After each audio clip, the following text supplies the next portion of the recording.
Vamos receber o servo de Deus, pastor Gilberto Rezende, com as palmas bem fortes, em nome de Jesus. Obrigado, Sérgio. Amém. Coisa linda.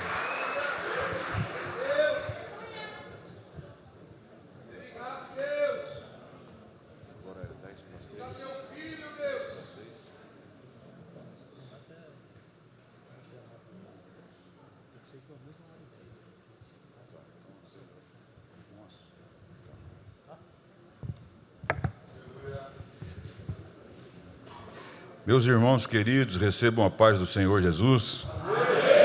Eu quero dizer a vocês que é uma alegria, é um privilégio poder estarmos mais uma vez em mais uma edição da nossa querida EBOL, a Escola Bíblica de Obreiros e Líderes.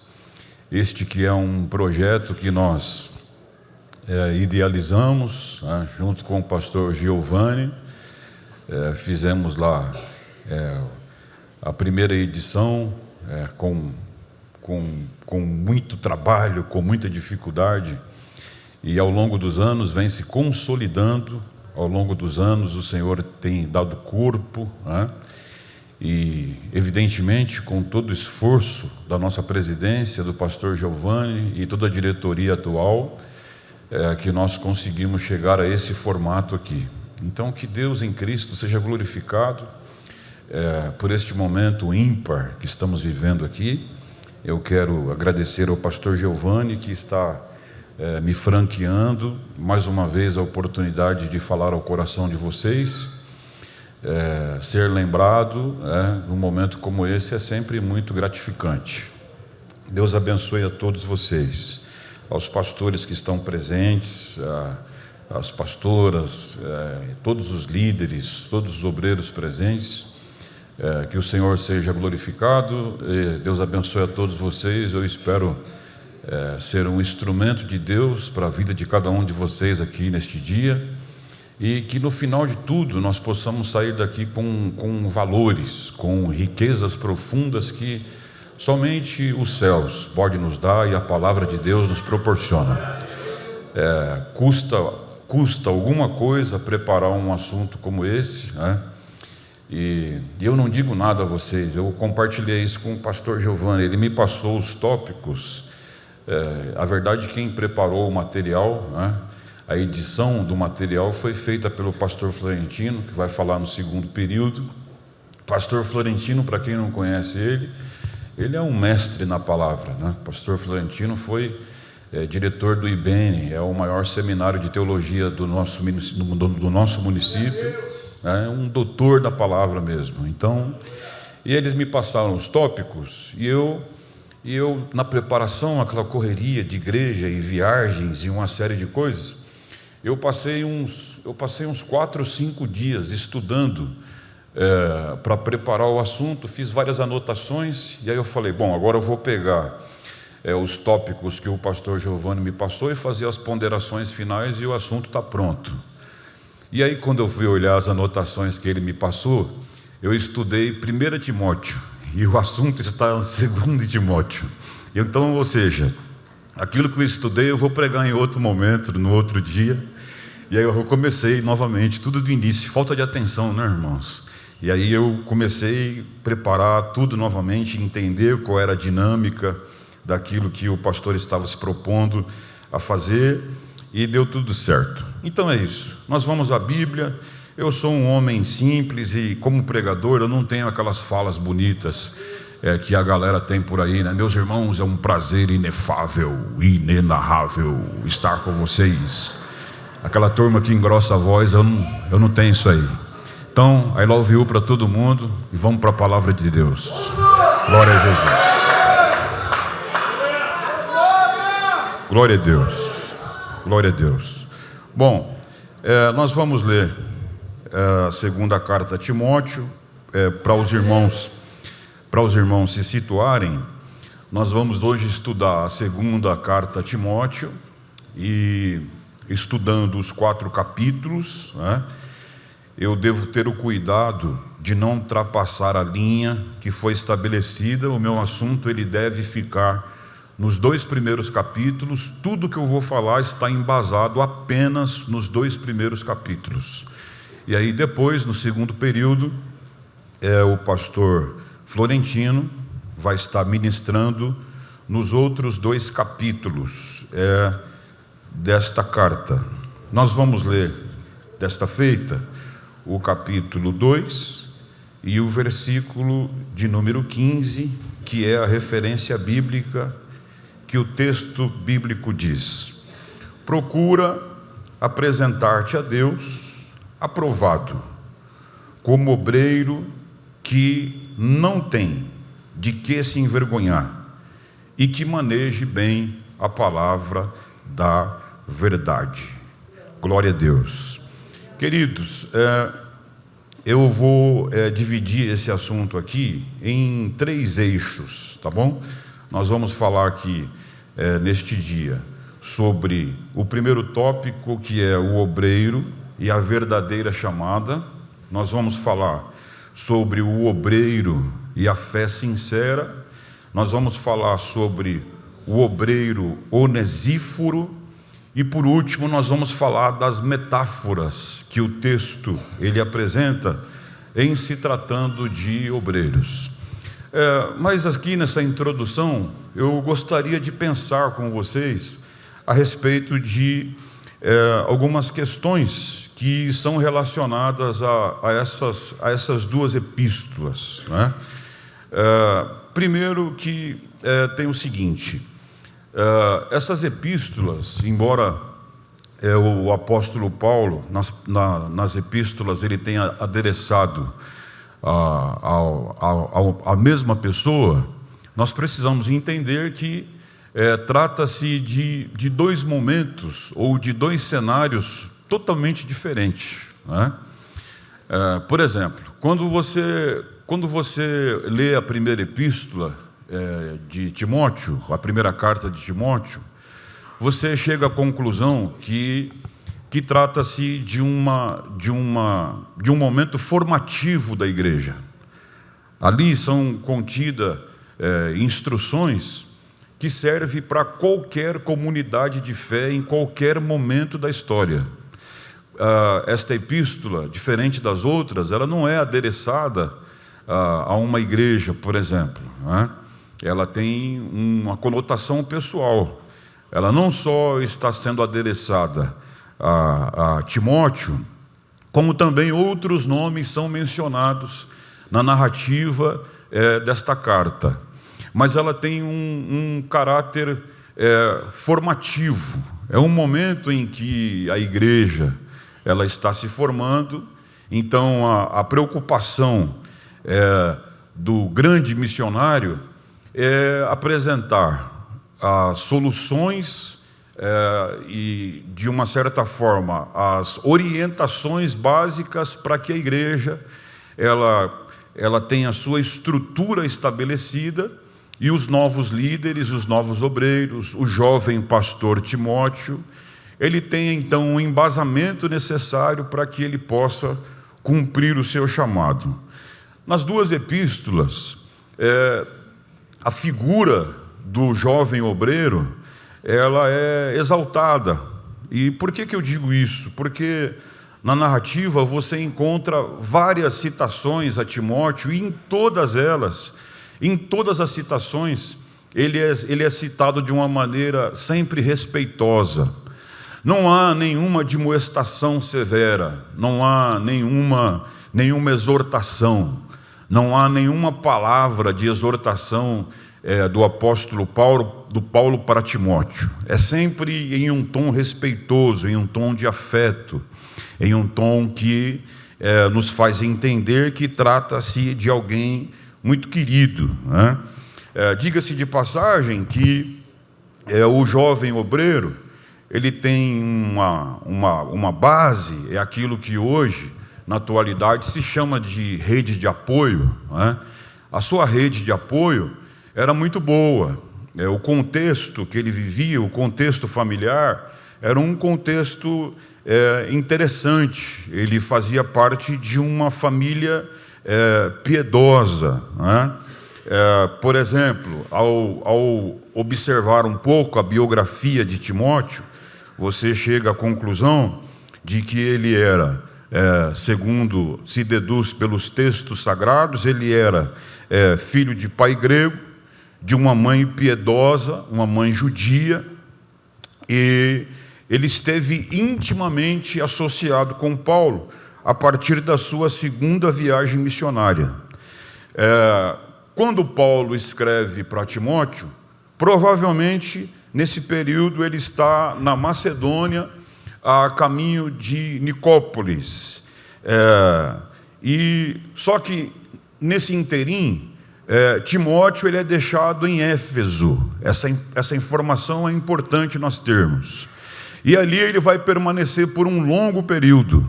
Por pelo menos, alguém acredita que o seu ministério teve uma duração de 15 anos em Éfeso. Bom, dito isso, observando aqui essas introduções, essas considerações, aí então chegamos à segunda carta. A primeira carta tem um caráter de instrução. Imagine que é um tratado teológico. Lá no século XVIII, essa carta ela passou a receber o tratamento de epístola pastoral, não é?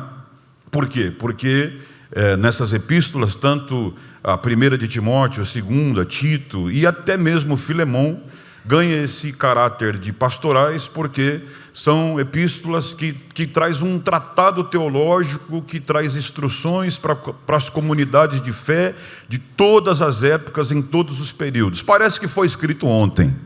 Parece que foi ontem que o apóstolo Paulo escreveu, advertindo cada um de nós, pastores e obreiros que aqui estamos.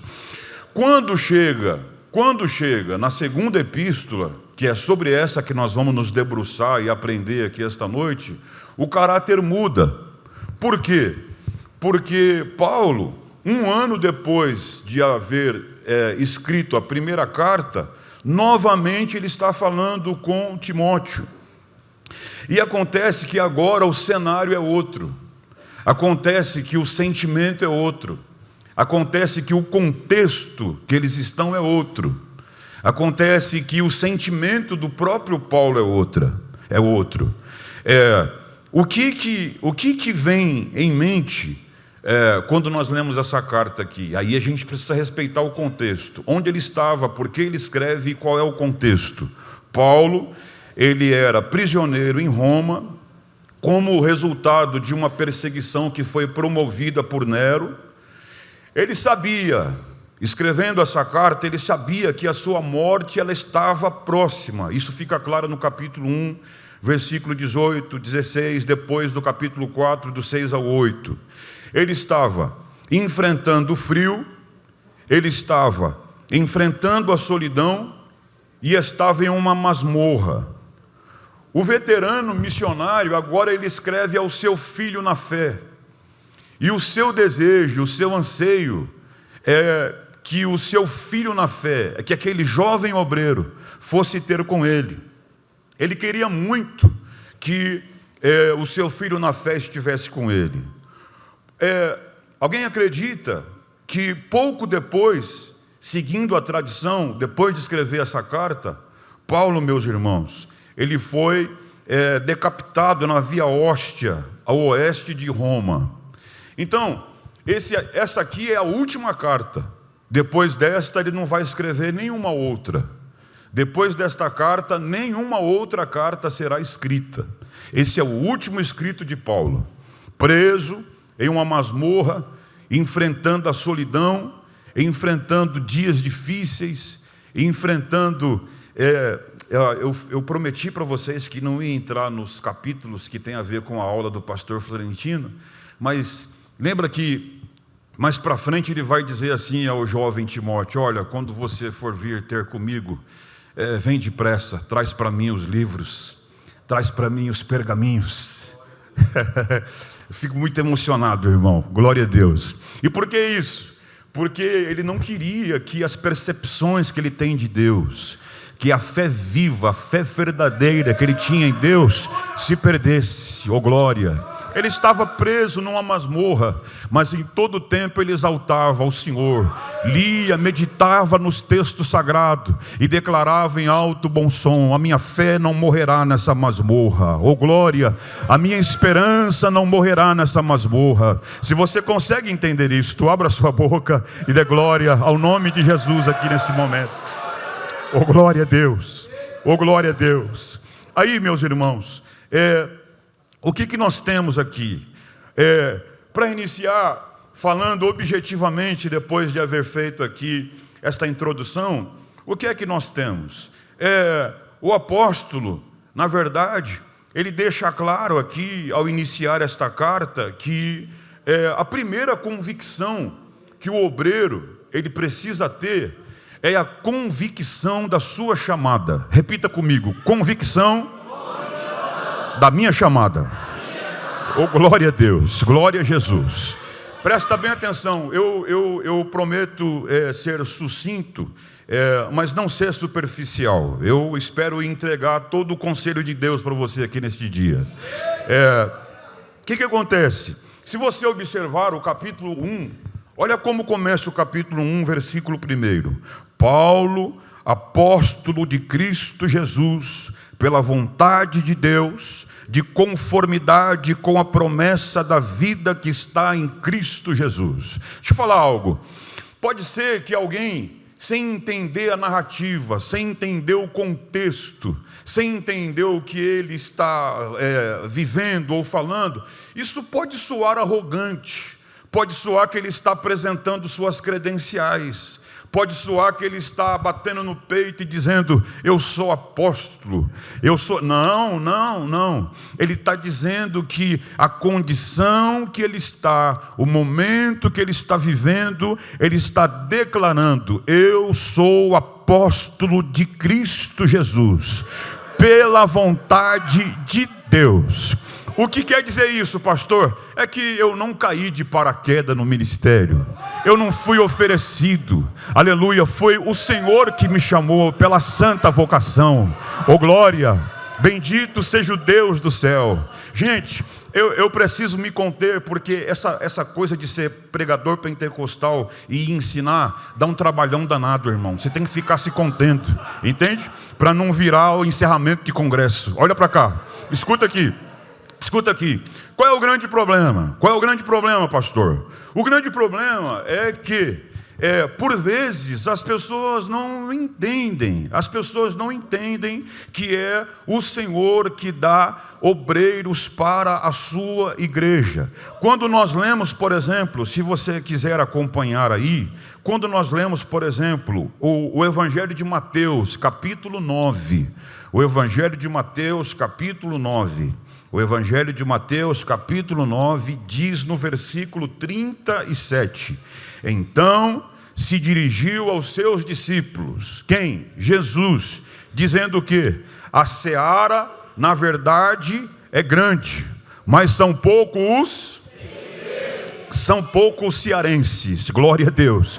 A seara é grande, mas são poucos os cearenses. Aí vem o 38, ele está dialogando com aquilo que nós estamos ensinando aqui, com aquilo que nós estamos aprendendo.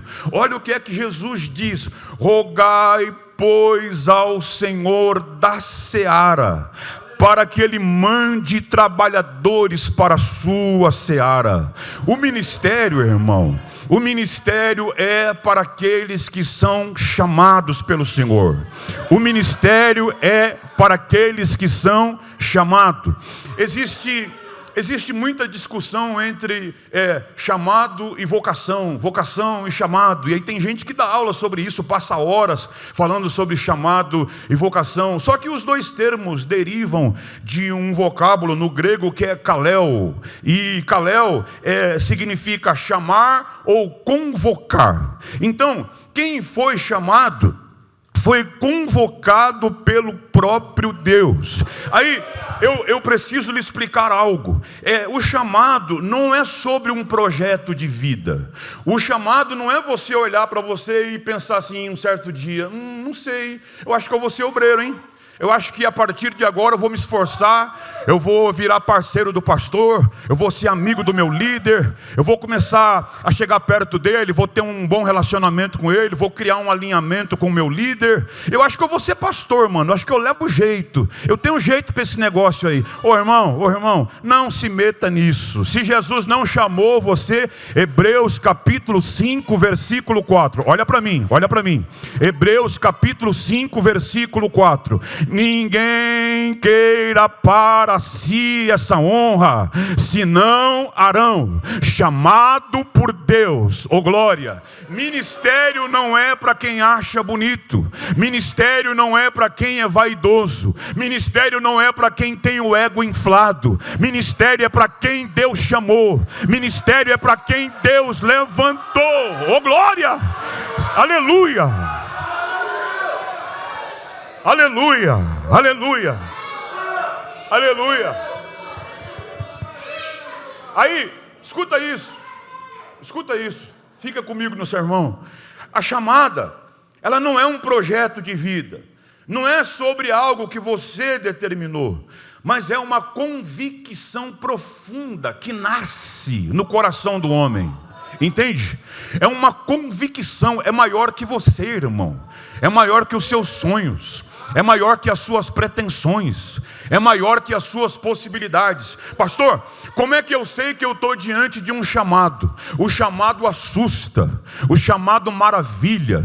Quem olha para si e diz assim: não, meu chamado é moleza, eu tiro de letra, o que eu estou fazendo aqui, eu estou vocacionado. Você não entendeu nada sobre o chamado. Chamado assusta. Quando Deus chama, a mulher quer correr, a menina quer correr, o homem quer correr, o jovem quer correr, mas quando Deus chama, você se sente, oh aleluia, coagido a viver aquele propósito. Não tem para onde você ir, aonde você for o chamado estará lá, a vocação vai estar te esperando. Oh bendito seja o Deus do céu. Se você consegue entender isto, abra bem a tua boca e dê glória ao nome do Senhor Jesus. Aleluia, aleluia, oh glória a Deus. Então, não é sobre o seu projeto de vida, é sobre uma convicção profunda que Deus coloca na vida de um homem, para definir o que é o chamado. O chamado, meus irmãos, é o método que Deus usa para escolher homens, vindo em seguida uma grande confirmação. Você consegue entender isso ou não? Aí eu poderia usar inúmeros exemplos para poder elucidar esse ponto, mas pela exiguidade do tempo, eu vou me deter a falar apenas isso. Primeiro vem a chamada, em seguida vem a confirmação. Aí, é bom que a gente usa os exemplos do próprio texto, né? E o próprio texto, ele oferece isto. Quando nós olhamos para o texto, o que é que diz lá, olha? O que é que diz o capítulo 1, versículo 6 do texto que nós estamos lendo? Isso é sobre chamado. Isso é sobre chamado. O chamado, ele traz convicção. Olha, eu vou dizer algo aqui para vocês. Não façam afirmações por aí, tá bom? Não façam afirmações. Por exemplo, muitos assuntos que nós estudamos na Bíblia, nós partimos de pressupostos, né? Aliás, toda e qualquer área de ensino, ninguém vai exaurir o assunto de tal forma, de tal maneira, que você não tenha mais o que estudar sobre ele. Muito pelo contrário, nós temos vários pressupostos a respeito de vários assuntos na Bíblia. Então, eu creio que Timóteo, ele era alguém que sofria de baixa estima. Isso aqui é um pensamento meu, tá bom? Você não precisa pregar isso para ninguém e nem precisa tomar isso como uma verdade absoluta. Eu creio que Timóteo, ele sofria de baixa estima. Por quê? Olha as palavras que Paulo fala para ele no capítulo 1, versículo 6. Por esta razão, pois te admoesto que reavives o dom de Deus que há em ti pela imposição das mãos. Aleluia. E tem mais. Eu sei que é como se é como se Paulo estivesse dizendo para ele: eu sei que o chamado te assusta, eu sei que tem hora que você se sente baqueado, eu sei que tem hora que você quer jogar a toalha, eu sei que tem hora que você pensa em desistir, eu sei que tem hora que você tem vontade de entregar o cargo, eu sei que tem hora que você tem vontade de dizer: esse negócio não é para mim não. Eu sei que tem hora, aleluia, pastor, como é que eu sei que eu estou diante do chamado? O chamado faz isso, irmão, te assusta, te maravilha, te assombra. É como Jeremias: Senhor, pelo amor de Deus, não brinca com isso não, Senhor, eu sou só uma criança, eu não sei nem falar. Aí vem Deus trabalhando com ele: que isso, rapaz? Não diga que você é uma criança, porque onde eu te mandar você vai, e tudo quanto eu mandar você falar, você vai dizer: oh glória, bendito seja o Deus do céu.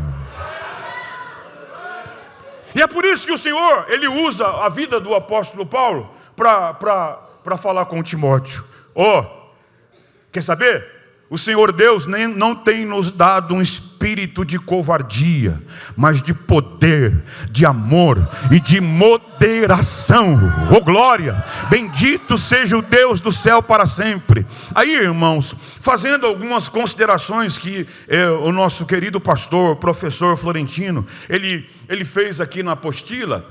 Não dá para a gente ler tudo, mas passando os olhos aí rapidamente, tem algo que tem muita relevância, como todo o assunto. Mas ele escreve o seguinte, aí na primeira página, segunda página: diante dos grandes desafios que temos a enfrentar, se faz necessário termos convicção da nossa chamada.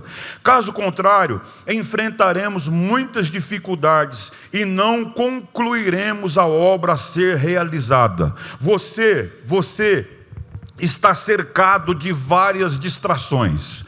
Você está cercado de várias questões que podem tirar a sua atenção do ministério. E tem muitas coisas que podem minar as suas forças, afastar você do sagrado, e você perder o vislumbre da sacralidade.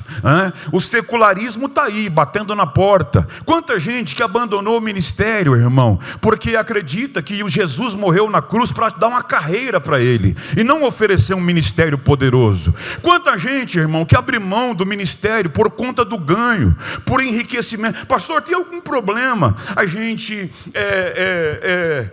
ter uma vida próspera? Mas é evidente que não. O desejo do Senhor é o nosso bem, é a nossa prosperidade. Mas nós não podemos terminar como Laodiceia. Olha para cá, nós não podemos terminar como Laodiceia. E o que tem Laodiceia com esse texto? É só uma pequena inferência, só para você entender. Laodiceia é a igreja dentre as 7 igrejas da Ásia Menor, do grupo de igrejas que recebem a carta no Apocalipse. É a igreja, é a única que recebe só repreensão. Lá não tem uma só sequer palavra de elogio.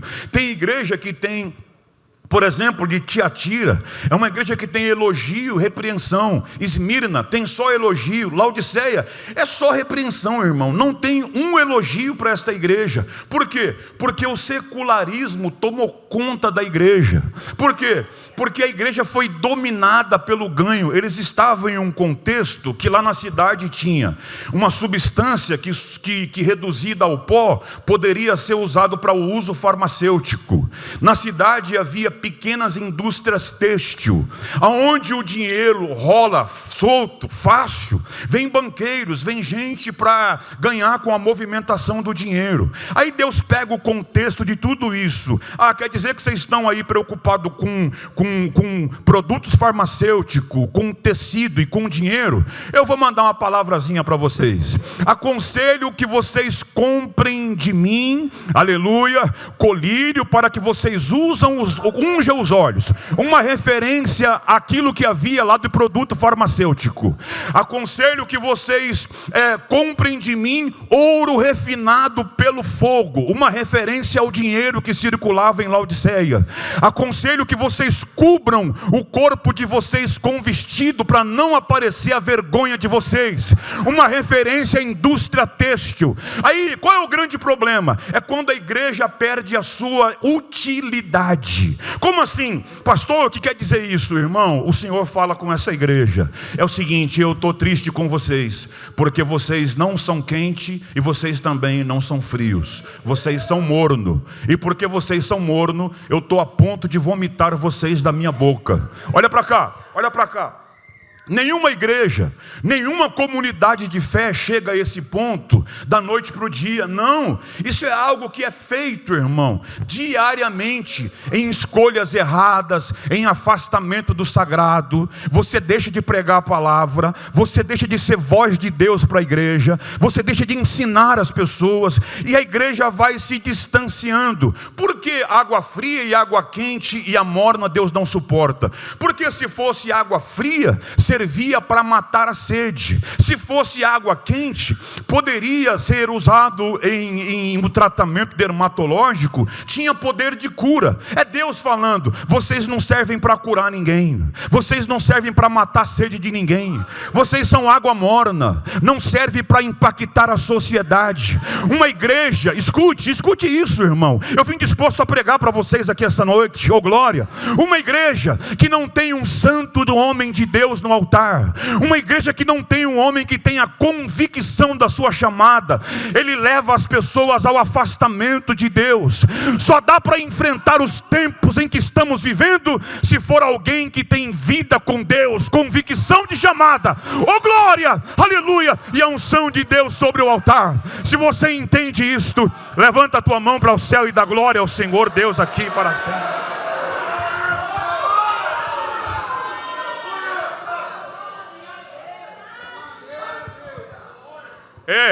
Sacode quem está perto de você e diga, cuida bem da chamada que Deus te deu.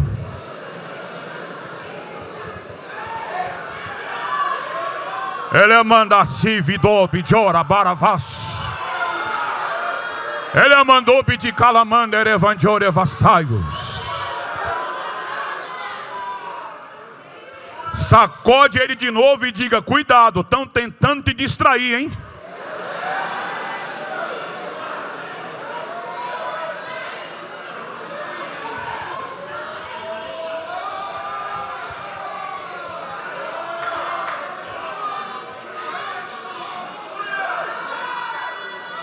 Ele mandará baravassi de que menchora mandará raio. Você tem liberdade, pode abrir a sua boca e dar glória para Jesus. Eu creio numa geração cheia do Espírito Santo.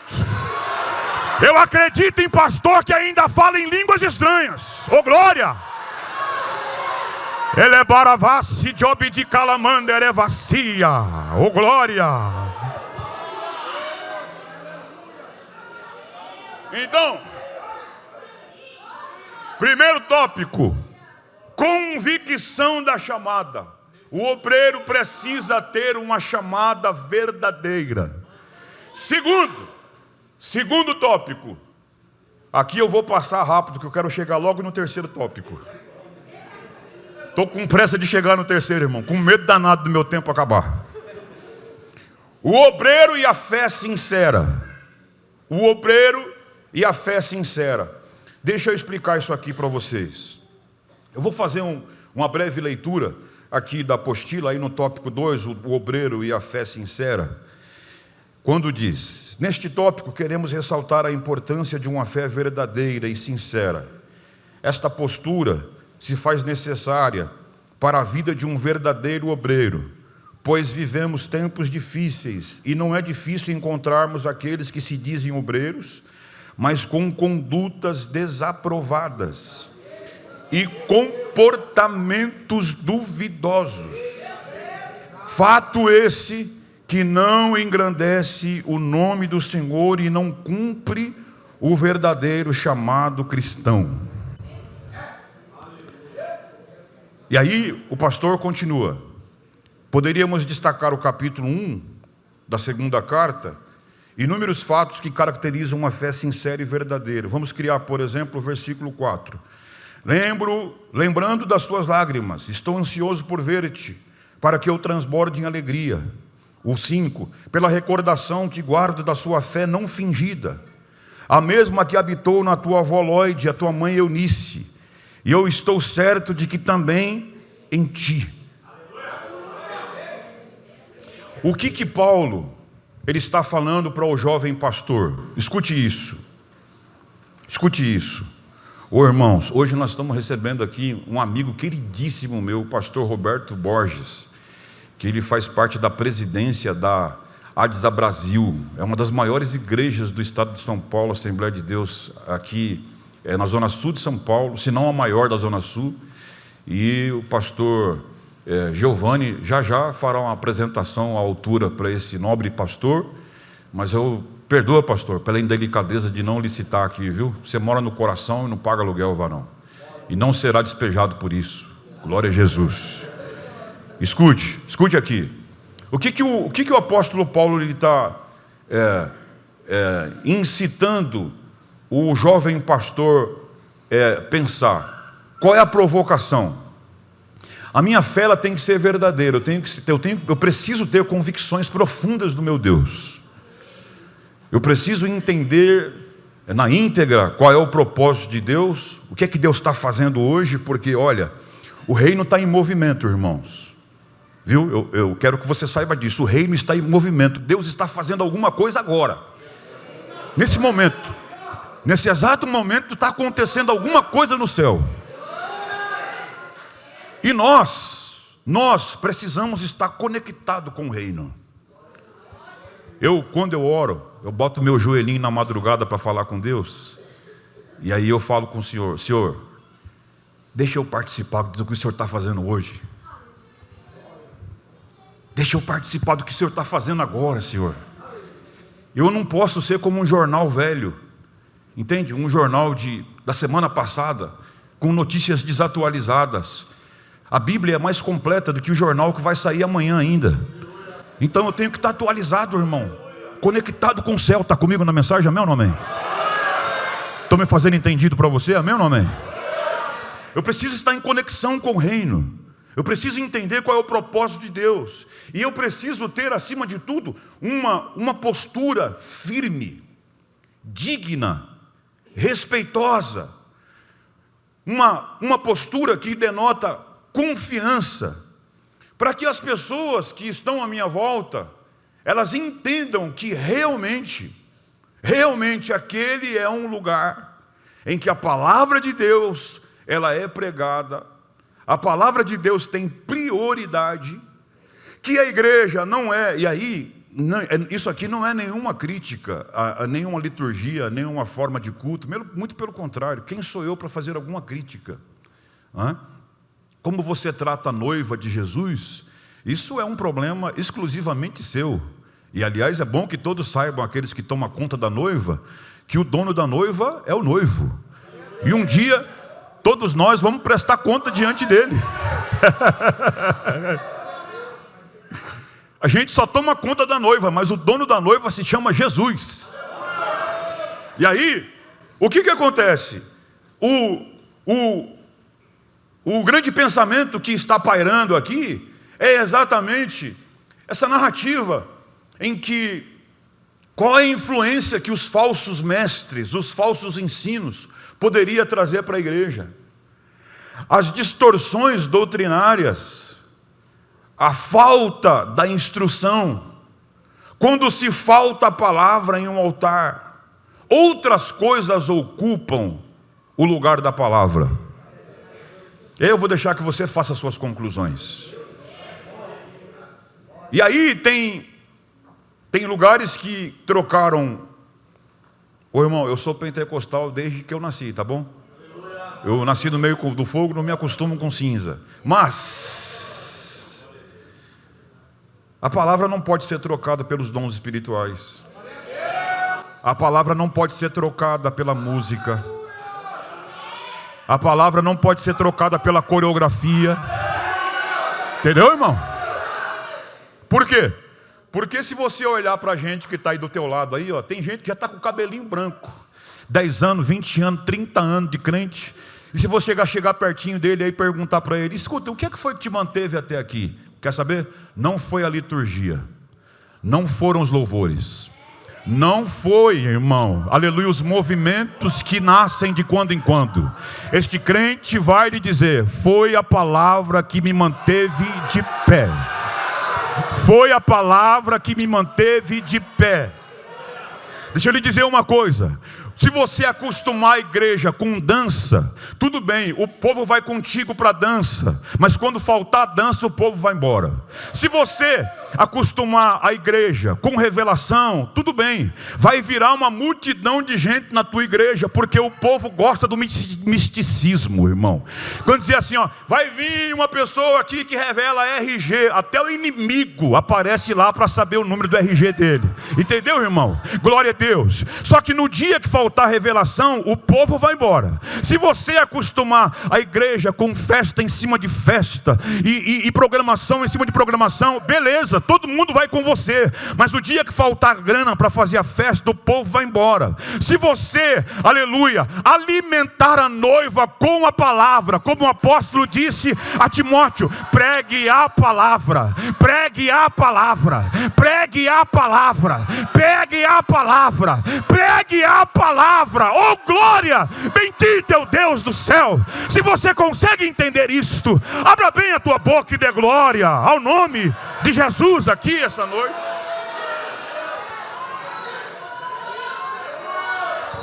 Oh glória a Deus, oh glória a Deus, oh glória a Deus, oh glória a Deus, oh glória a Deus. Sabe qual era o temor de Paulo?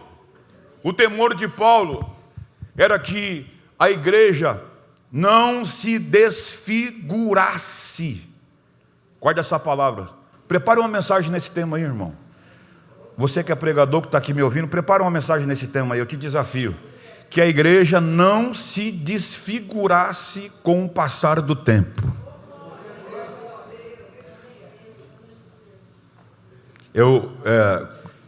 A Bíblia era incrível, né?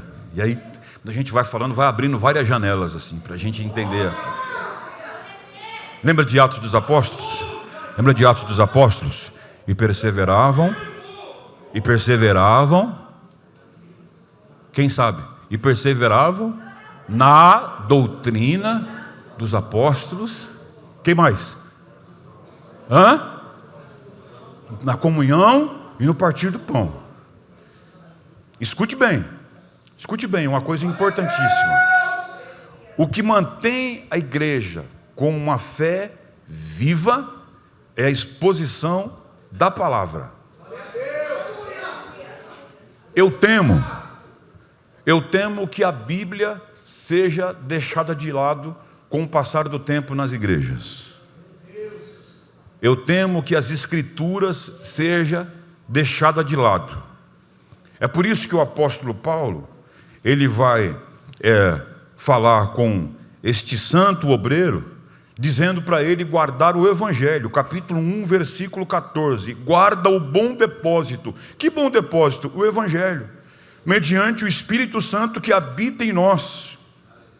Guarda o bom depósito, guarda o Evangelho, preserva a doutrina. Quando nós abrimos mão da palavra, nós cortamos, irmãos, as fontes de vida da igreja.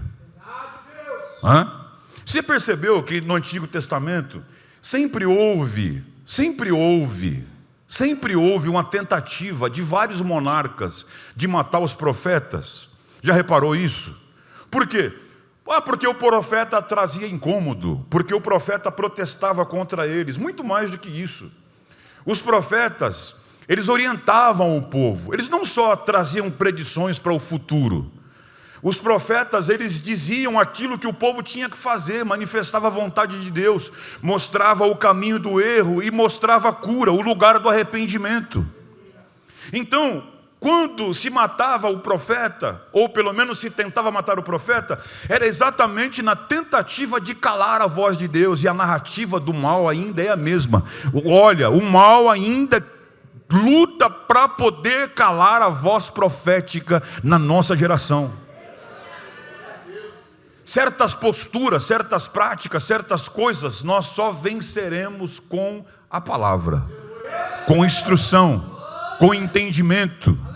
Jesus, ele deu treinamento aos discípulos, porque os discípulos seriam responsáveis de levar adiante aquela obra que ele estava iniciando. E Jesus deu um treinamento intenso aos 12 discípulos, treinou e capacitou aqueles 12 homens.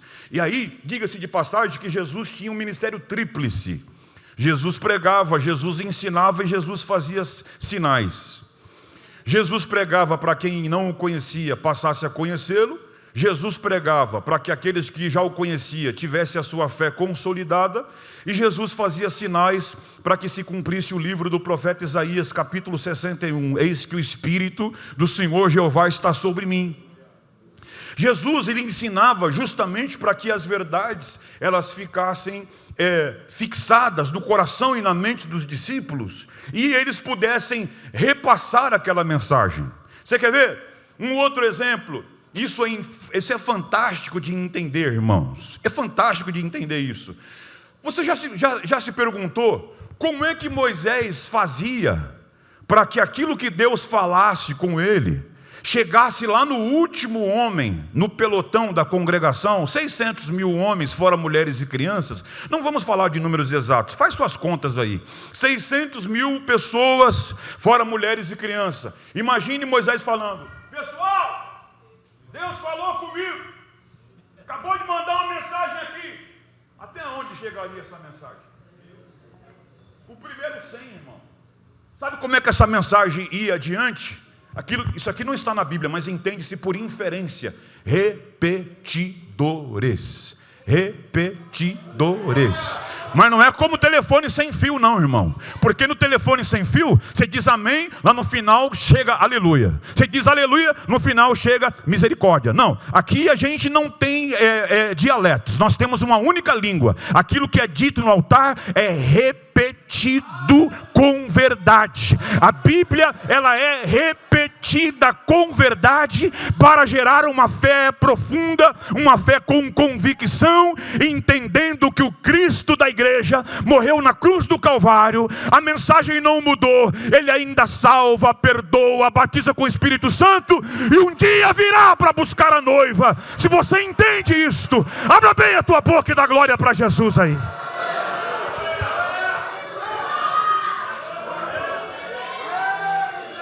Ô glória! Vamos seguir que está acabando o meu tempo. Terceiro tópico, o obreiro Onesíforo. Já leu esse nome? Quem colocaria? Pastor Jander, que bom lhe ver, meu companheiro. Eu tenho o sonho de ser meu amigo. Todos os dias eu oro, o Senhor toca nele, para ele lembrar de mim, mandar uma mensagem. Eu gostava mais quando você pagava um café para mim de vez em quando, pastor. Quem colocaria um nome num filho de Onesíforo?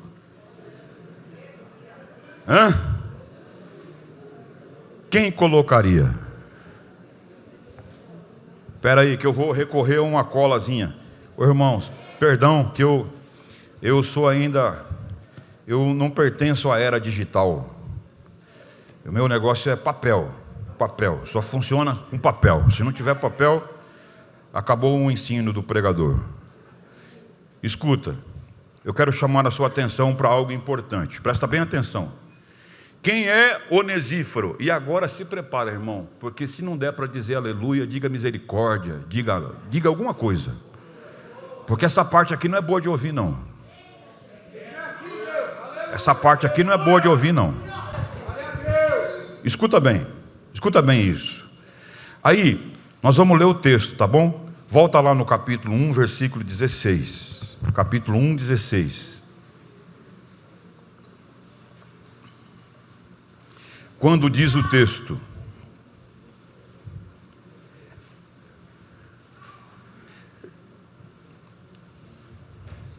eu vou ler o 15, tá bom? Para fazer sentido. Estais ciente, ó Timóteo, que todos da Ásia me abandonaram. Dentre eles, cito Fígilo e Hermógenes. Conceda ao Senhor misericórdia à casa de Onesíforo, porque muitas vezes me deu ânimo e nunca se envergonhou das minhas algemas. Antes, tendo ele chegado em Roma, me procurou solicitamente até me encontrar. O Senhor lhe conceda naquele dia achar misericórdia da parte do Senhor, e tu sabes, melhor do que eu, quanto serviço me prestou ele em Éfeso. Olha para mim aqui. Olha para mim aqui. Ô gente, nós vamos falar um pouco das relações sociais, tá bom? E aí, falando a esse respeito, eu preciso usar o contexto daquilo que nós estamos estudando. E aí eu volto à imagem, ao cenário de que Paulo ele está preso, já não é mais um jovem obreiro, já é um senhor, velho, cansado, com um corpo debilitado, e agora é preso pela segunda vez. A primeira vez foi tranquilo, foi uma prisão domiciliar, inclusive Timóteo e outros tinham acesso a ele. A segunda prisão, ela acontece numa masmorra,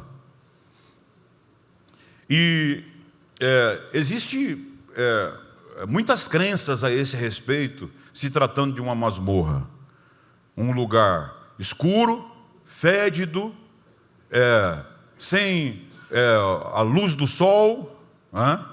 Alguns acreditam que os romanos, eles colocavam os prisioneiros presos, com os pés separados um do outro, de modo que pudesse causar o maior desconforto possível. Dessa maneira, o apóstolo ele está enfrentando assim uma situação hostil. E aí eu devo dizer para vocês que é bacana, é legal, é bom ser amigo de gente bem-sucedido. Quando a pessoa está surfando na crista da onda, alguém vai lá no Face e parabeniza as suas conquistas. E aí, varão, nunca duvidei, hein? Estou contigo. O pai está contigo, está voando, hein, vaso? Marcar aquele churrascão lá, hein? Você é top, varão. Tamo junto. Está comigo na mensagem?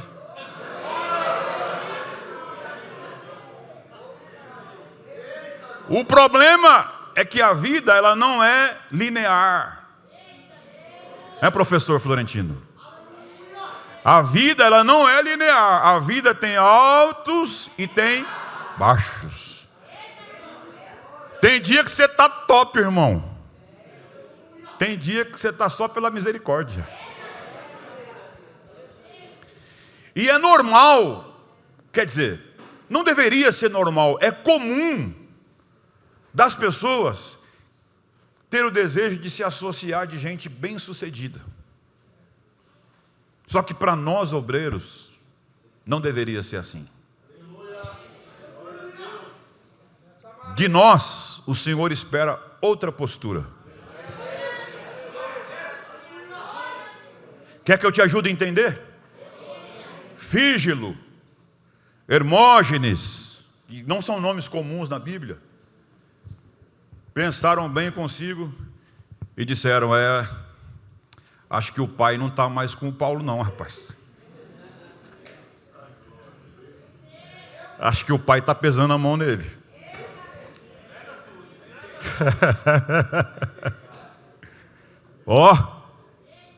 Vamos vazar, varão. Vamos abandonar o barco, enquanto é tempo. Senão daqui a pouco a gente está nessa fria também. Entendeu? A gente precisa abandonar o barco. E aí foi indo, irmão. Foi esvaziando, um a um.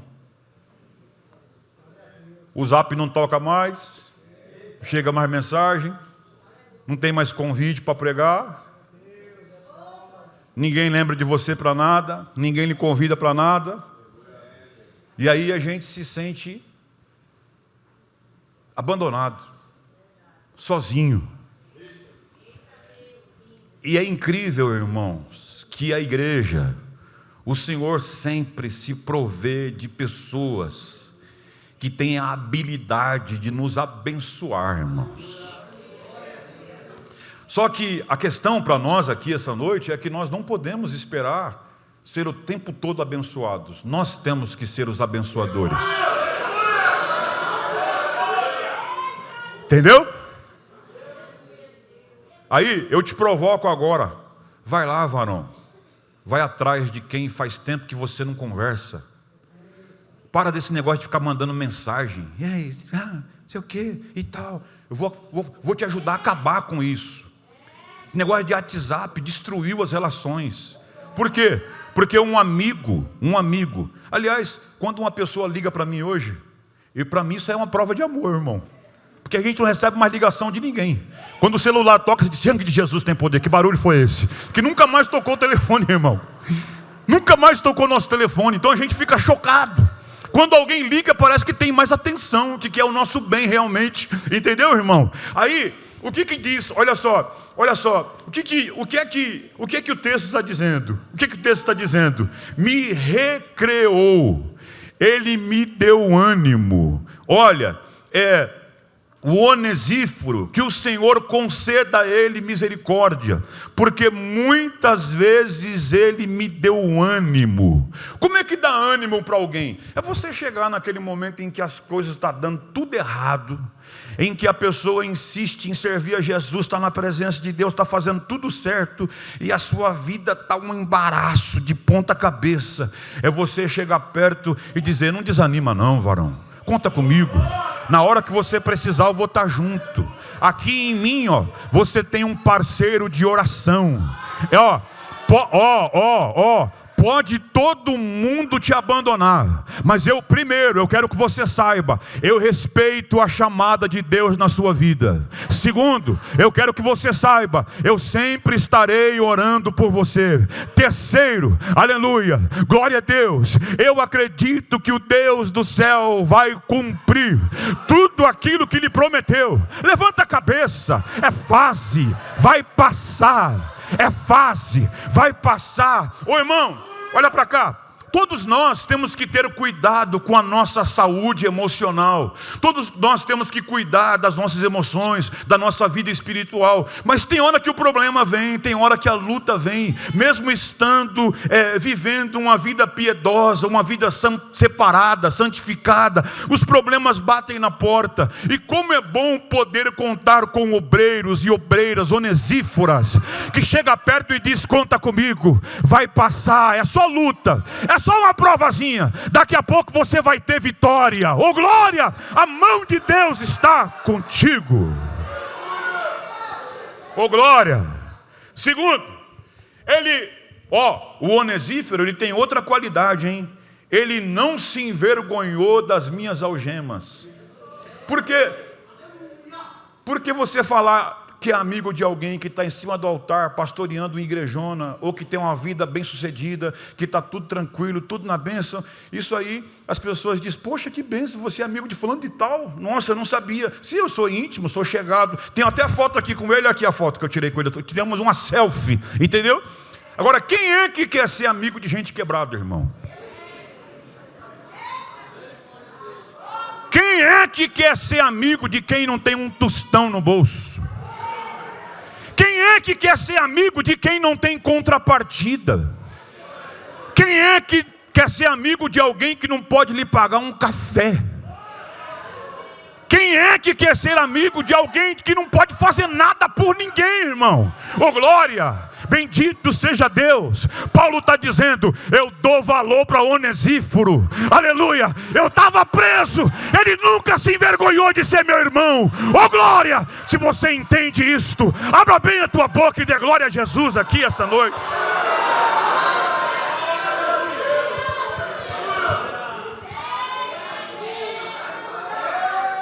Escuta, tem mais. Ele, quando chegou aqui, havendo chegado em Roma, ele me procurou solicitamente até encontrar. O que é que isso significa? Ele poderia ter ido em qualquer soldado, em qualquer guarda e perguntar, viu Paulo? Sabe onde Paulo está? Ah, eu não vi, não sei quem é. Ah, beleza. Bom, Deus sabe que eu fui atrás, que eu me esforcei. Viu Paulo? Vi não, tudo bem. Viu Paulo? Sabe quem é Paulo? Prisioneiro? Não sei não. Conhece o pregador, o missionário? Não sei não. Não vou desistir. Senhor, me ajuda a encontrar Paulo, Senhor. Me ajuda a encontrar Paulo. Me ajuda a encontrar Paulo. Me ajuda a encontrar Paulo. Viu Paulo? Vi não. Eu não sei onde ele está não. Viu Paulo, o missionário que estava preso aqui há um ano atrás? Não, não vi não. Conhece Paulo? Ele procurou diligentemente. Ah, eu acho que eu sei onde ele está. Pois me ajude. Me leve até ele. Eu preciso falar com ele. Oh glória. Bendito seja o Deus do céu. Tem hora, irmão, que nós desistimos dos relacionamentos, mas Deus está falando com alguém aqui. Vai atrás de quem você deixou para trás. Vai atrás de quem ficou no caminho. Vai buscar quem você abandonou. Oh glória, bendito seja o Deus do céu para sempre.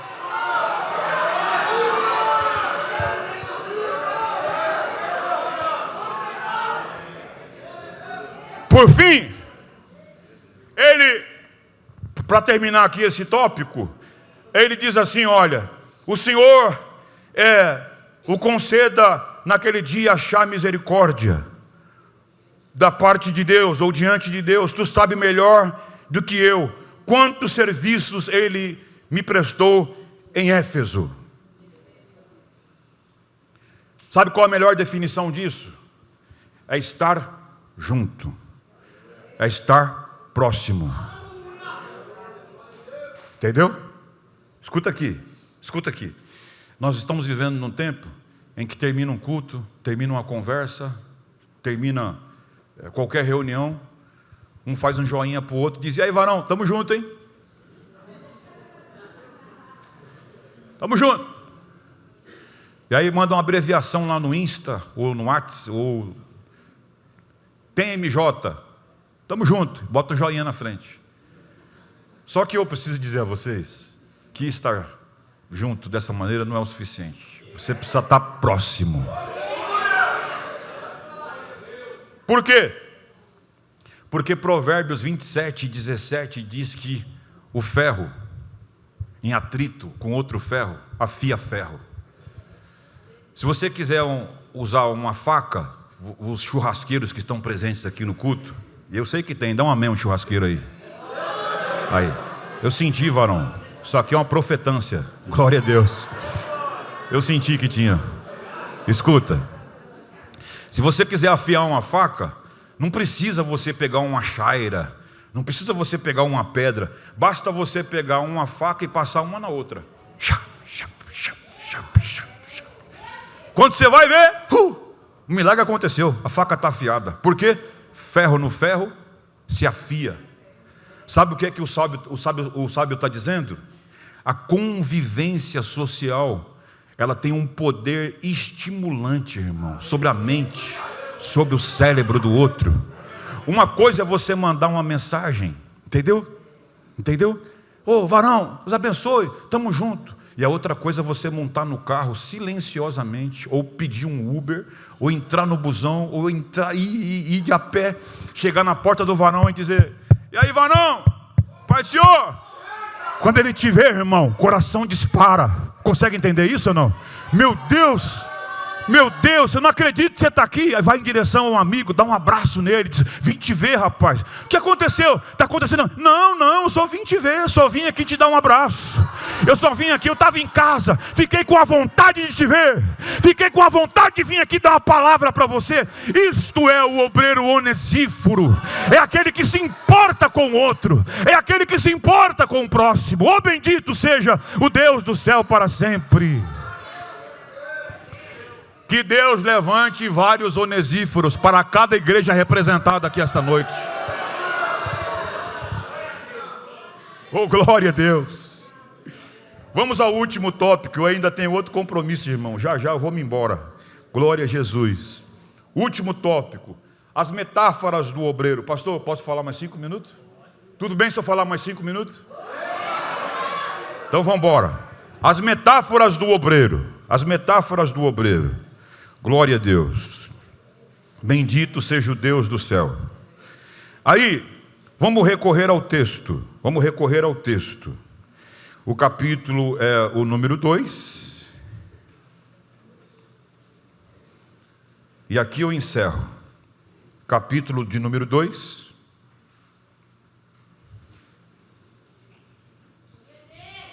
Versículo 3,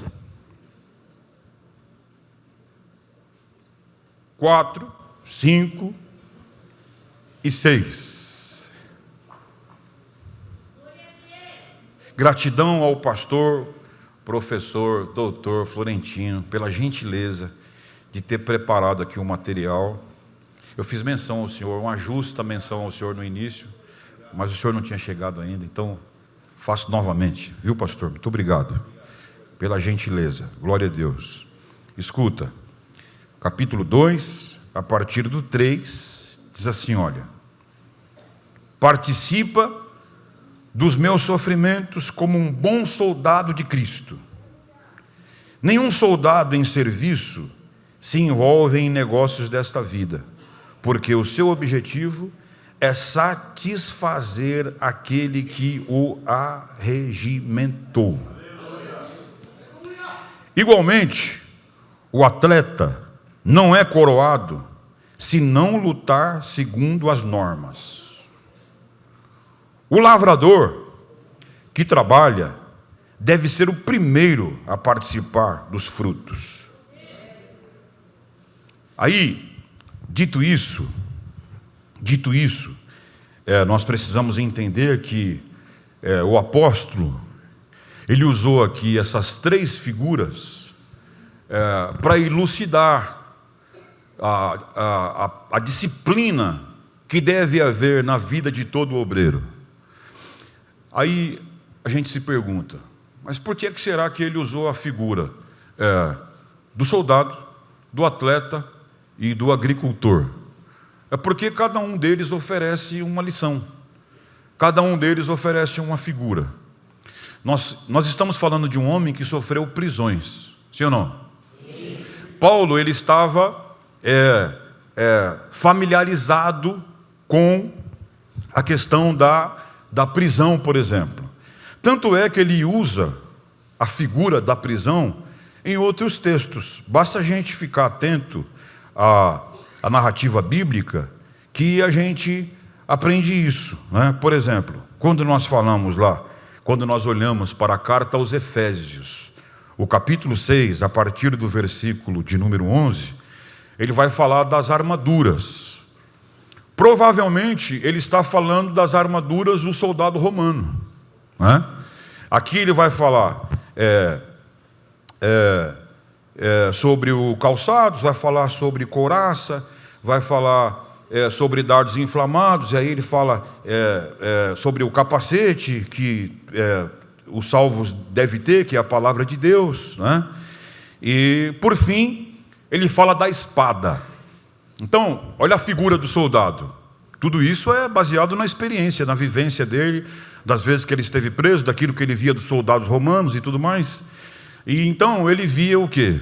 Aliás, se você pensar sobre isso aqui não é o assunto, mas só para ficar essa informação: capacete, couraça, escudo, calçado nos pés, e a gente fica se perguntando, e nós vamos ficar só se defendendo? Não, por final a gente ganha uma espada. Você viu como a gente gosta? O que você pensou em agora? O que você pensou? Uma espadona de 3 metros para chuchar o inimigo lá longe. Entendeu? Mas não, filhão. Quando você lê sobre a cultura romana, você aprende que a espada para o soldado romano era uma espada curta. Para quê?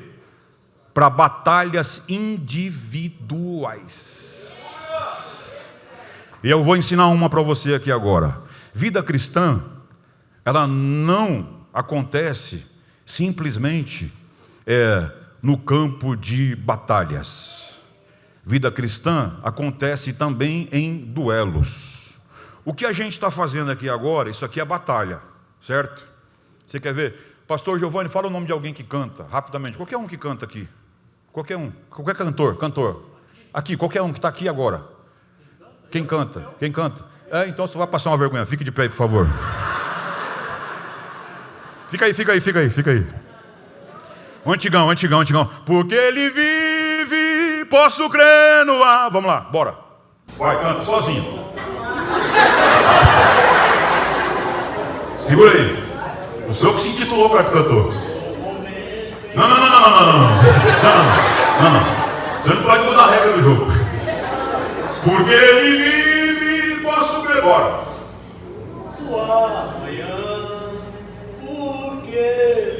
Não cantem junto. Será que se o senhor aumentar o tom, consegue ficar um pouco mais forte assim, mais convicção? Vamos tentar de novo. 1, 2, 3 e... Porque ele vive. Esse é o melhor que o senhor pode? É o mais alto que o senhor consegue? Última tentativa. 1, 2, 3 e... Última tentativa. Porque ele vive. Obrigado pelo esforço. Você se esforçou.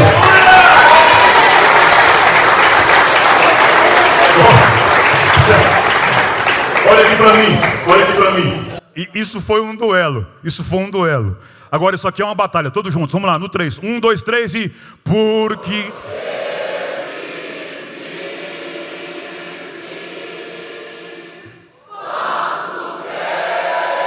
No amanhã,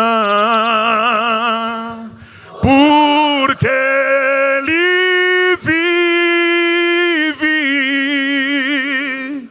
temor não há, mas eu bem sei, eu sei que a minha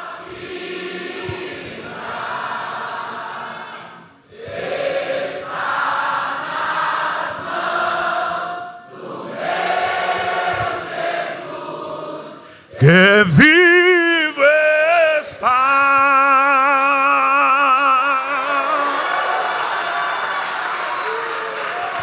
Oh, glória a Deus.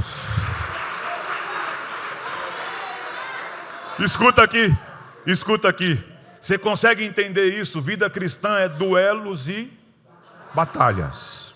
Duelo, ele cantando sozinho, se esforçando sozinho. Batalha, todos nós juntos, irmão. Te parte para cima do leão. Só que tem uma coisa. Eu tenho uma notícia que não é muito boa. Quando esse culto terminar aqui, a gente vai parar de dar glória junto, parar de dizer aleluia junto, e você vai voltar para sua casa.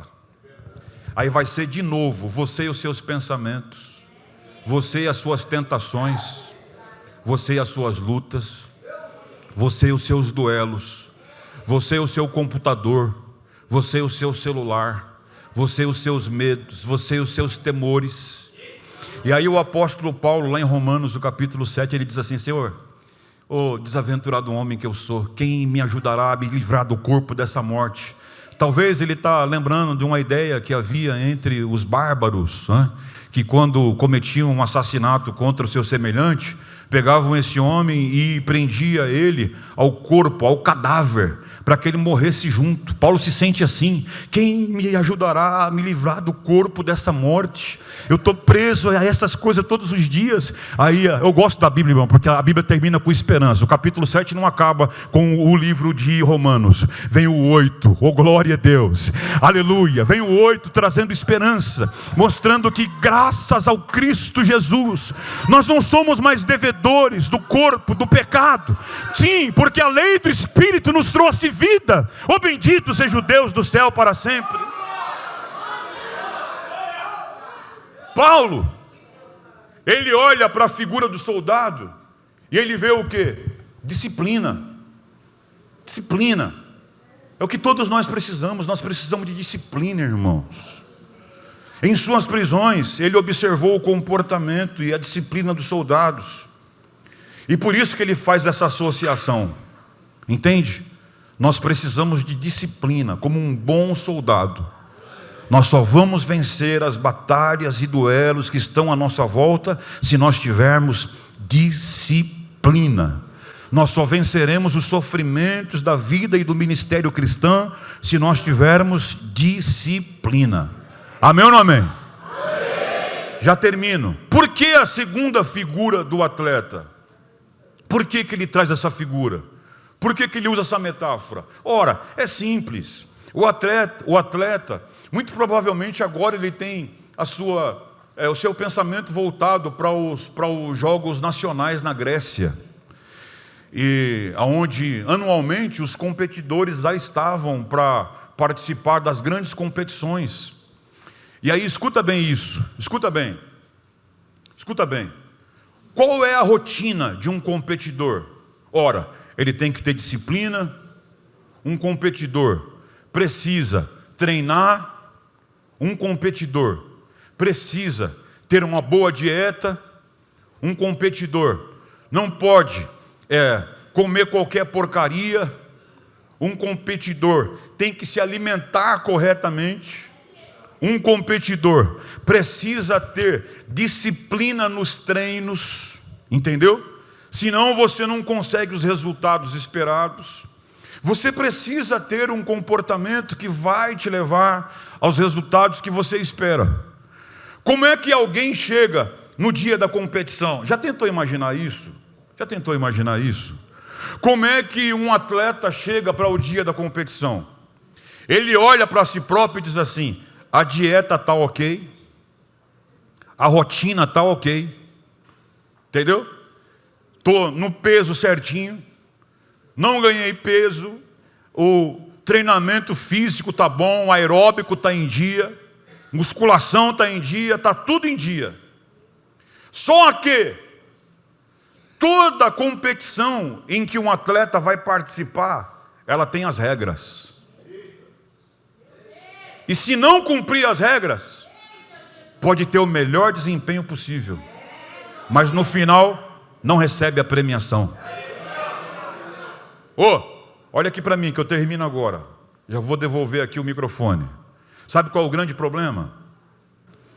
Nós temos hoje um pessoal muito bom, irmãos, mas bom de verdade mesmo, na performance. Nós temos um grupo performático. Canta bem, fala bem, prega bem, entendeu? Impressiona as multidões, irmão.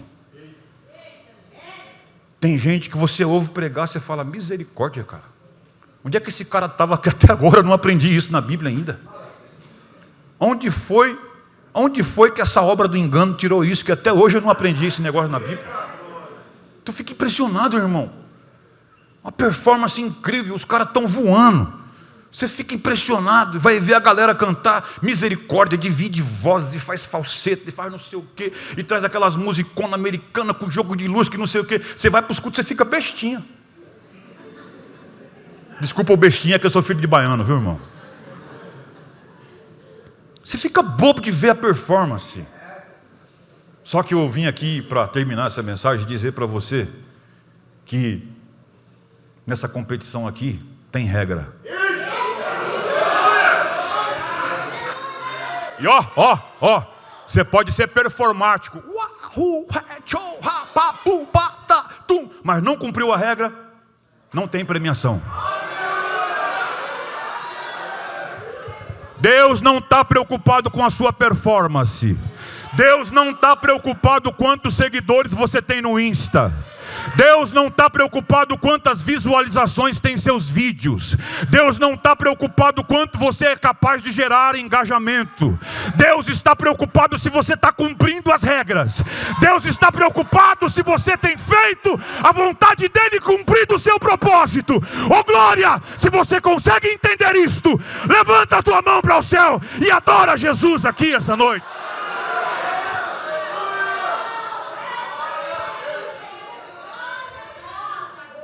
Por fim, para acabar, ele traz a figura do agricultor. Oxente.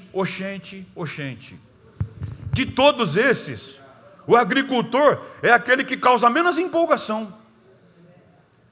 Por quê, irmão? O agricultor tem um trabalho exaustivo. Todo dia o cara faz a mesma coisa, irmão. Todo dia vai lá e água, enxadinha. Vai todo dia até que venha o fruto.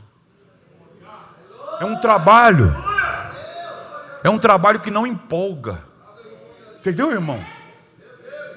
Não empolga. Todos os dias faz a mesma coisa. Uma tarefa desprovida de emoção. E os resultados só aparecem com um intenso cuidado. Todos os dias fazendo a mesma coisa. Do que fala isso, pastor? Santificação. Todos os dias a gente faz a mesma coisa. Porque o diabo continua na mesma. Ele vai lá em você, faz como fez com José. E aí, está a fim de cair hoje? Você diz, não, estou crente, glória a Deus. E aí, quer dar uma pecadinha hoje? Você diz, não, estou na presença de Jesus. É uma luta, é batalha, irmão, é até o final da vida. Todo dia a gente ora, todo dia a gente se santifica, todo dia a gente busca Jesus, todo dia a gente se consagra, todo dia a gente desce na madrugada, tudo de novo. E aí alguém diz assim, vai orar de novo? É de novo, irmão, até Jesus voltar eu vou estar aqui, não tem outra conversa. Oh, glória a Deus. E tem mais. Tem hora que o Espírito Santo diz, ei, não está bom não, estou precisando de mais. Você está querendo chegar onde nunca ninguém chegou, vai ter que fazer coisas que a maioria não faz. Oh, glória a Deus, aleluia. Um dia, alguém vai olhar para você e vai dizer assim, rapaz, mas fulano de tal deu uma sorte, né, rapaz? Como ele deu sorte? Comprou aquele terreno, construiu aquele templo, abriu mais congregação, está com trabalho no litoral, no interior. Foi sorte, rapaz. Deus trouxe um monte de gente para o lado dele, mas ninguém viu você descendo na madrugada, irmão. Ninguém viu você quebrando alianças. Ninguém viu você dizendo não, aleluia, oh glória, para as coisas que a maioria diz sim. Ninguém viu as vezes que você teve que renunciar. Ninguém viu as vezes que você teve que tomar decisões que glorificassem a Deus. Bendito seja o nome de Jesus para sempre. Oh, ainda que ninguém esteja vendo, continue. Ainda que ninguém esteja vendo, continue. Irmão, vou contar um testemunho rápido. Isso aqui não é exaltação não, tá bom? É um testemunho.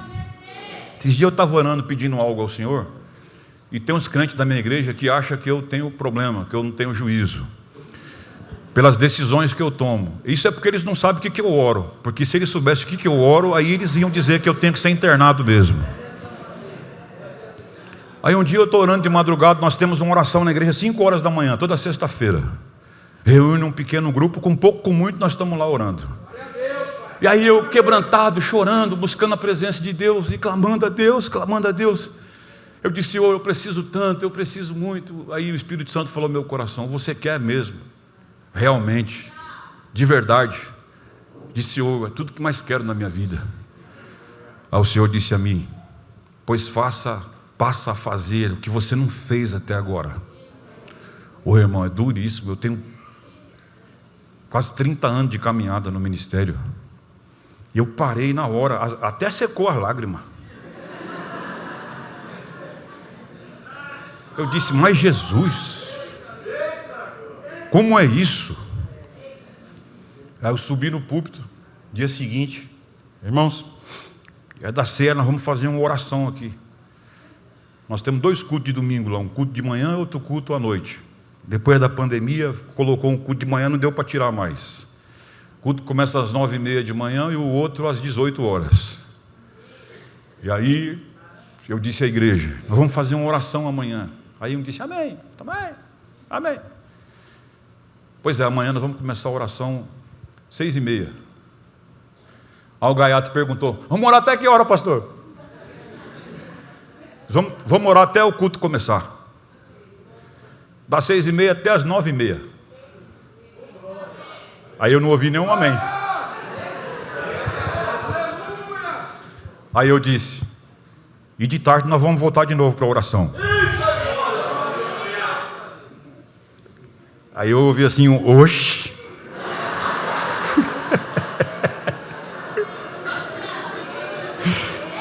Aí no meu coração eu disse, um baiano identificado com sucesso.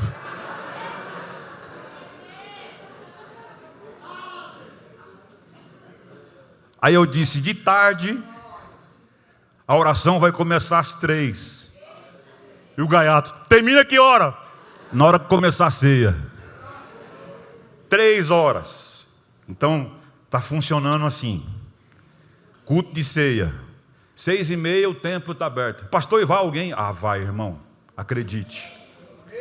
Acredite. 6h30 o templo está aberto. Às 9h30 começa a ceia. 3 horas o templo está aberto. Oração. 3 horas de oração. Quando chega às 6 horas, iniciamos o culto. E precisa disso? Eu não sei não, irmão. Jesus pediu para me fazer algo, eu estou fazendo. Se você acha que está certo, que está errado, eu só quero que você pegue isso como exemplo e faça alguma coisa. Para de ser espectador e vai fazendo algo todo dia. Não dá para fazer muito, vai fazendo pouco todo dia. Ô glória, se você entende isto, joga a mão para cima e dá glória para Jesus.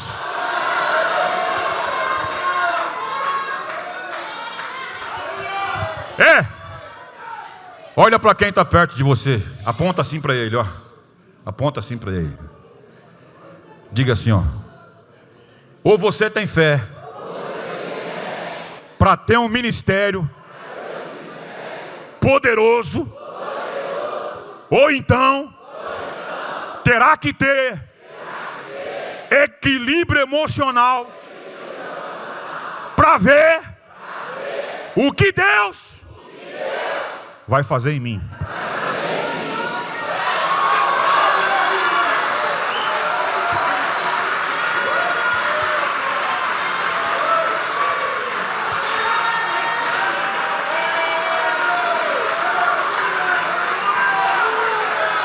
Ele bandaraba calamandere vandori mint. Ele bandobi de calamandere vacia. Ele bandarabe de calamandere vassaio. Levanta bem a tua mão para adorar Jesus. Levanta, levanta, levanta. Solta o grito de glória a Deus misturado com aleluia. Tem calabadacabadobi de calamandaravassaio.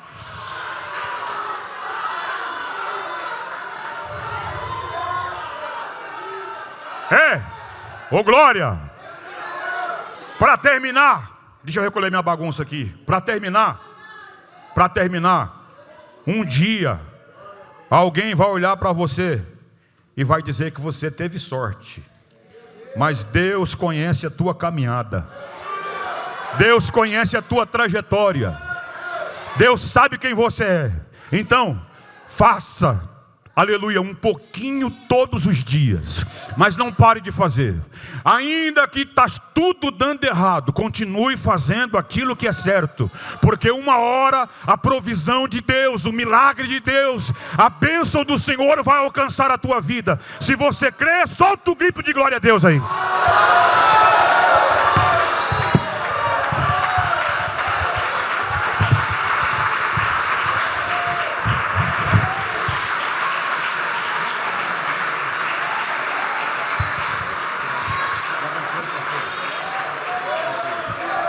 Glória a Deus. Maravilha. Meus irmãos, que bênção, hein?